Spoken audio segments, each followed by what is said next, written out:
the three big bastards. Interleukin-1, TNF-alpha, interleukin-6. Let's go to understand which is the role played by each one in the development of inflammation. For many diseases, we know which is the role played by these molecules. For instance, in depressive syndromes, interleukin-6, TNF-alpha, interleukin-beta, in this order.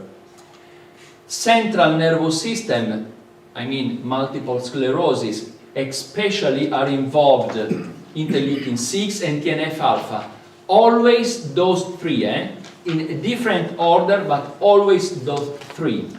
Alzheimer's disease, this morning we discussed about the role played especially by interleukin-6, shifting the metabolism of tryptophan towards the pathway of kynurenine. In Alzheimer's disease, interleukin-6 and all this battery of pro-inflammatory cytokines are involved. Okay, this is what interleukin-6 does in terms of formation of tangles of tau protein in the amyloid of these patients. Cardiovascular system, heart attack, very often sees an overexpression of interleukin-6.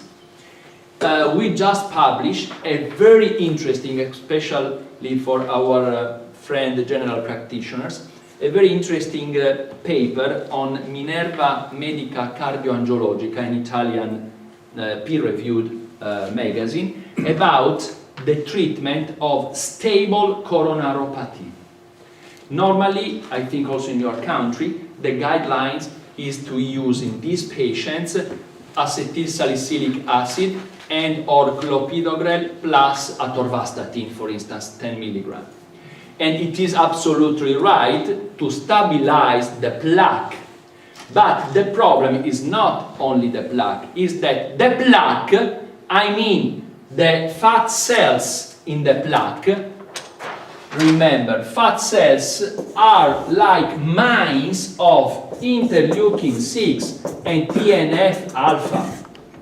Please remember that obesity, but even overweight, it's not an aesthetic problem. It's an inflammatory problem. Those patients, metabolic syndrome, have much higher probability to develop many inflammatory diseases.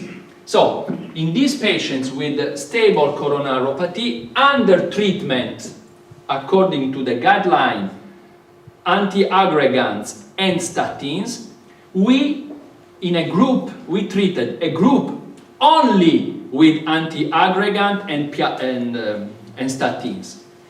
And another group, overlapping therapy, antiaggregant, statins plus interleukin-10. Why?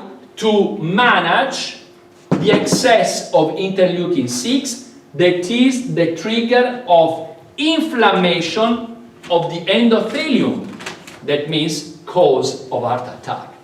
Okay, the data, the group treated only with conventional treatment, antiaggregants and statins, 16% in percentage of acute coronary syndrome. The group treated also with 20 drops of GUNA interleukin-10 twice a day, 5.6%. 16, 5.6%. It is a magnificent example of overlapping therapy between conventional therapy and low-dose pharmacology. Because with clopidogrel, acetylsalicylic acid, statin, you stabilize the plaque, but you don't act not at all of inflammation. And heart attack is an inflammatory disease. Interleukin-10, GUNA interleukin-10. In Italy, in the clinics of general practitioners, this is one of the highest incidence disease they have to face every day. So I'm very proud and very happy to have this possibility in your country to share with you this experience in our country. And believe me, the cost of the therapy is ridiculous. Because with the dosage of 20 drops twice a day, this bottle lasts 24 days. So if you divide the daily cost of the therapy, it's really ridiculous.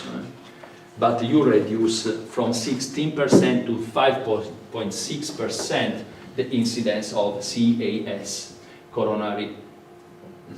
acute coronary syndrome. Okay? Insulin resistance. Just think insulin resistance in polycystic ovary syndrome. Insulin resistance